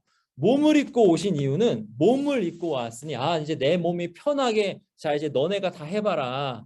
너네가 좀 섬겨라. 또 음식도 갖다 주고 뭐도 해주고 이렇게 해라. 그렇게 섬김을 받으려 오신 것이 아니라 몸을 입으신 목적, 예수님이 이 몸을 입으신 목적은 뭐냐면 섬기려 하고, 섬기려 하고. 이 몸의 목적이에요. 그리고 이 몸의 목적은 뭐냐면 많은 사람의 대속물, 많은 사람에게 생명을 주는 대속물로 이 몸을 쓰기 위해서 예수님이 오셨다는 거예요. 그럼 예수님이 몸을 그렇게 쓰셨다. 몸의 목적이 그거다. 라면 우리가 이 몸의 목적도 그거요. 부활의 몸의 목적도 그거라고 깨달아야 되는 거죠. 뭐예요? 섬김과 생명으로 충만하게 하는 거. 살려주는 거, 살려주는 거. 이거예요. 자, 이 말을 할 때 예수께서 친히 그들 가운데 서서 이르시되 너희에게 평강이 있을지어다. 지금 이 말을 할 때에는 확실한지 모르겠는데 뭐 엠마오로 가는 제자들이 예수님을 만났다 뭐 이런 얘기를 할 때예요. 하여튼 예수님을 만났다는 것들을 잘 얘기할 때 이렇게 핑 둘러서 있는데 예수님이 갑자기 가운데 갑자기 짠 나타나시는 거예요. 순간이동이에요. 갑자기 가운데 짠 나타나시는 거예요. 그러면서 너에게 평강이 있을지어다. 근데 이걸 딱 봤는데 얼마나 놀랬겠어요. 얼마나 놀랬겠어요. 갑자기 이렇게 있는데 앞에 갑자기 딱 나타나요, 사람이. 예수님이 갑자기 딱 나타나요. 얼마나 놀랬겠어요. 그러니까 유령으로 생각하면 유령으로. 그러니까 예수님께서 뭐라셔요? 예수께서 이르시되 어찌하여 두려워하며 어찌하여 마음에 의심이 일어나느냐. 내 손과 발을 보고 나인 줄 알라. 또 나를 만져보라. 영은 살과 뼈가 없으되 너희 보는 바와 같이 나는 있느니라. 자, 부활의 몸은 살과 뼈가 있는 몸이다라는 거예요. 이게 물질적인 몸이에요. 그 부활의 몸을 예수님께서 이전의 몸으로도 하신 것은 생명을 주는 것, 섬기는 것, 그리고 부활의 몸으로도 하신 것도 생명을 주는 것, 섬기는 것이라는 거죠. 부활의 몸으로 이들에게 말씀을 가르쳐 주셨어요. 자, 한번 생각해 봅시다. 여러분, 이 세상을 한번 생각해 보세요. 이 세상은 썩는 세상이에요. 죽음이 왕노릇하는 그런 세상이죠. 자, 썩는 세상은요, 소비를 특징으로 합니다. 이게 왜 그럴까요? 왜 소비를 특징으로 할까요? 자, 제가 이제 요 휴대폰 이제 산지 지금 2년 가까이 되는데 요 휴대폰 요 휴대폰을 영원히 쓸 수 있어요? 영원히 못 써요. 왜요? 얘는 망가지니까. 물건을 영원히 쓸 수 없어요. 망가지니까. 그러니까 자꾸 소비하면서 대체하는 거죠. 더 좋은 것으로. 그래서 이렇게 돈이 많거나 막 그렇게 되면은 막 이 땅에서 누릴 것이 많으니까 이 땅이 좋다 좋다 좋다 하는 게 뭐냐면 이 소비할 수 있어서 그래요. 이게 썩는 세상의 특징이에요. 모든 것이 썩어서 쓸모없게 되기 때문에 자꾸 사가지고 교체하는 거예요. 그러니까 돈과 소비로 인한 교체가 사람들을 속이는 거죠. 어떻게 속여요? 세상이 좋다. 이렇게 속이는 거예요. 이게 썩는 세상의 특징이에요. 그리고 이 세상의 특징은 뭐냐면 죽음과 생명이 얽혀 있어요. 자, 썩는 세상에서의 생명은요. 죽음을 먹고 자랍니다. 자, 여러분 이게 자, 여러분 방금 소비도 말씀드렸듯이 자, 제가 이것을 사용할 때 저는 이게 돈 주고 샀지만 이것을 사용할 때 누구는 여기다가 시간을 들였죠. 누구는 여기다가 생명력을 들였잖아요. 그죠? 그러니까 어떤 사람의 생명을 내가 돈으로 사가지고 이걸 먹고 자라는 거예요.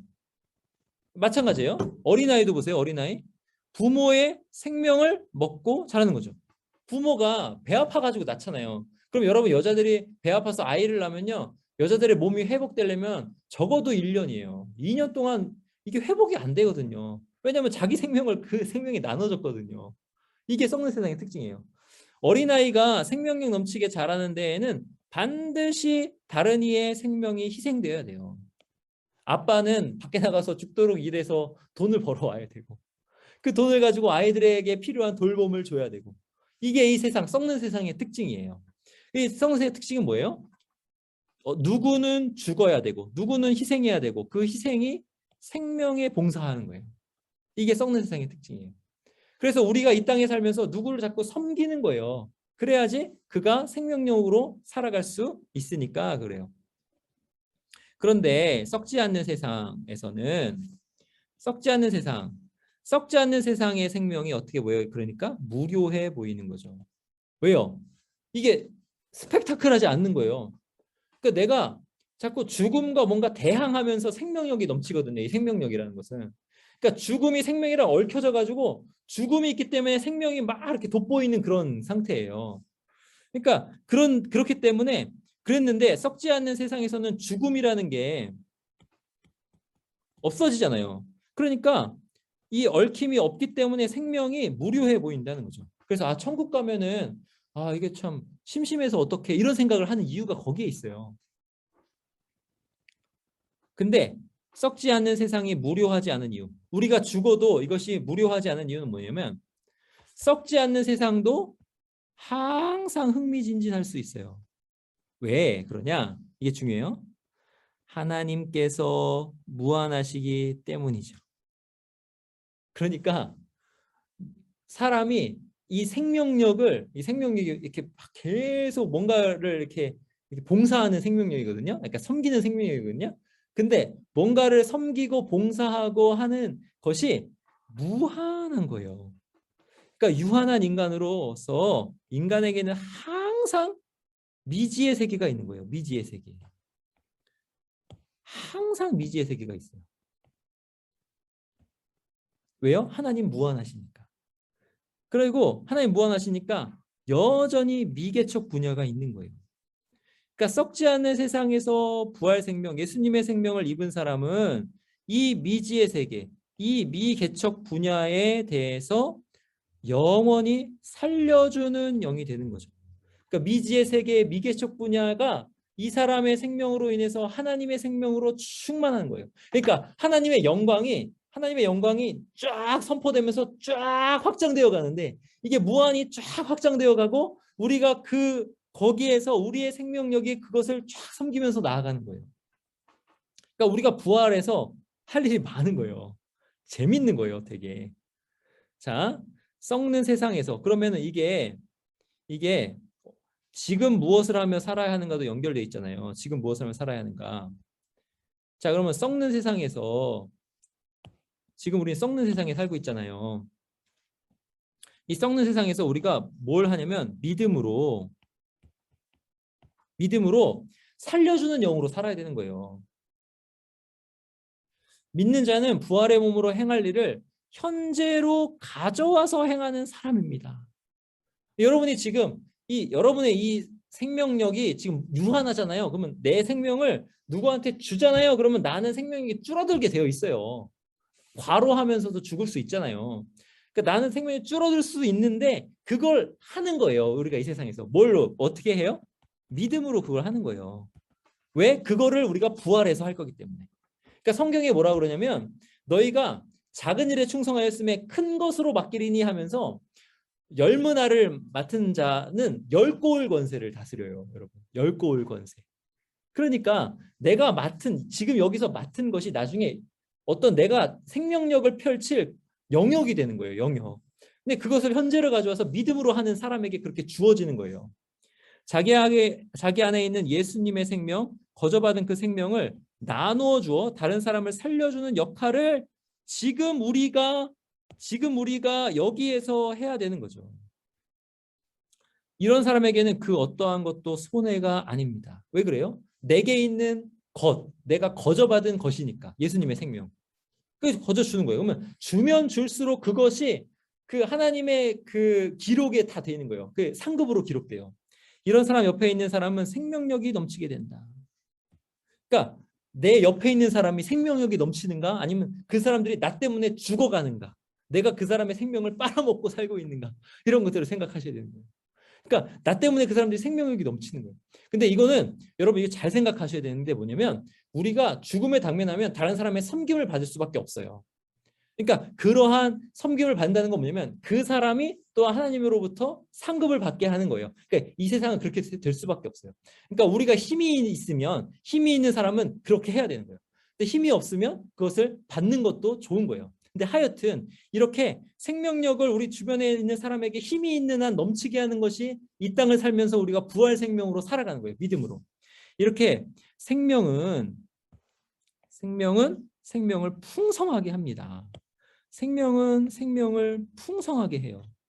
여러분 제사에서 피를 흘리잖아요. 그럼 피를 뿌리잖아요. 그럼 그 피를 뿌려서 그가 죽을 자였다가 살 자가 되는 것. 이거예요. 피는 생명이거든요. 생명은 생명을 풍성하게 하는 거예요. 부활을 소망하는 사람은 이렇게 생명을 풍성하게 하는 사람이다. 살려주는 영으로 예수님처럼 사는 거예요. 이게 바로 우리가 부활의 몸으로 해야 될 것입니다. 자, 그러면 이제 숙제를 그때 말씀드렸는데 숙제. 부활이 나에게 주는 위로는 무엇인가? 여러분 제가 체이스 메모리얼 요양병원에 대해서 이제 말씀드릴 거예요. 체이스 메모리얼 요양원 이야기. 이 요양원인데 여러분 이 요양원이 처음에는 그 어르신들이 아무런 소망이 없이 이렇게 있었어요. 그런데 여기에 이제 토마스라는 담당 의사가 와가지고 이 요양원을 변화시키는데 어떻게 변화시키냐면요. 제가 읽어드릴게요. 체이스 메모리얼 요양원 주민들에게는 이제 인꼬 100마리, 개 2마리, 고양이 4마리, 토끼 1무리, 그리고 달걀을 낳는 암탉들도 있다. 이렇게 변화시켰어요. 그 요양원에 그 병실마다 인꼬를 다 넣었어요. 그래서 사람마다 인꼬 2마리씩 배정. 그다음에 이게 살아있는 걸로 다 그냥. 그다음에 수백 개의 화분, 날로 번성하는 채소밭, 꽃밭 정원도 있어요. 요양원을 이렇게 변화시켰어요. 요양원에는 직원들이 자녀들을 맡길 수 있는 타가시설과 새로운 방과 후 교실도 생겼다.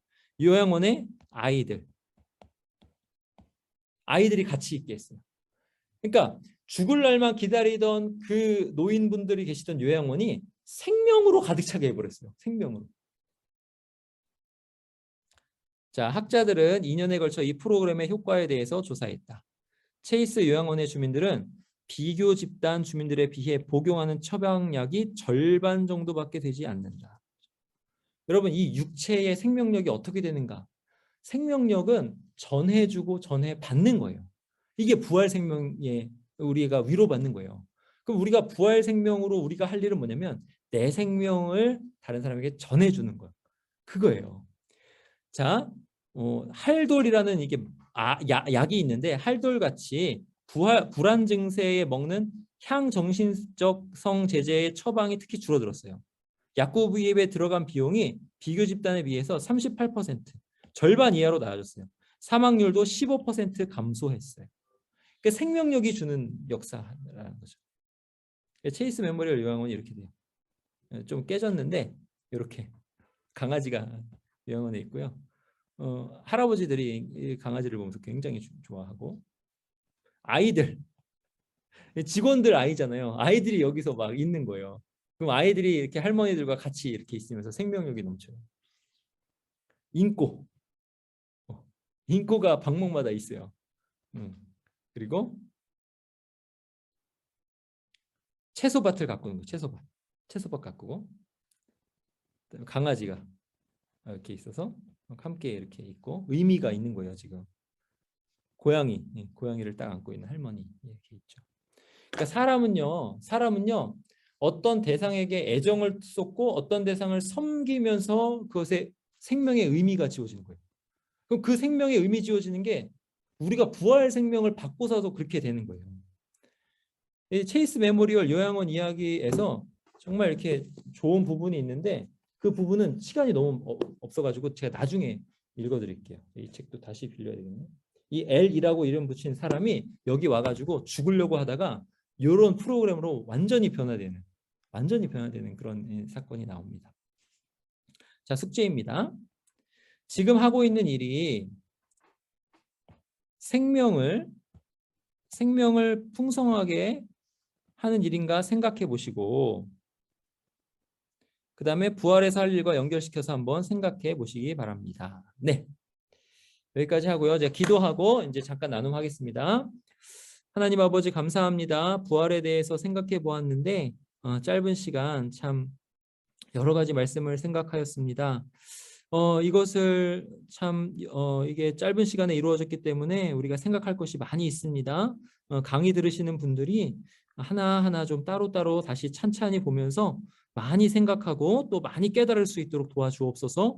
그래서 지금 우리가 누군가를 섬기면서 사는 것이 얼마나 영광스러운 일이고 부활의 몸과 연결되면서 그것이 얼마나 즐거운 일인가를 생각하게 하여 주시고 또한 우리가 다른 사람을 섬기는 것에 대해서 손해본다라는 생각을 갖지 않도록 도와주시기를 간절히 원합니다. 우리가 자녀들을 돌보고 또 연로하신 부모님을 돌보는 것처럼 하나님 그것에 대해서 우리가 잘 감당할 수 있는 능력도 허락하여 주시고 우리 주변이 우리 때문에 생명력이 넘칠 수 있도록 역사하여 주옵소서. 예수님의 이름으로 기도하옵나이다. 아멘.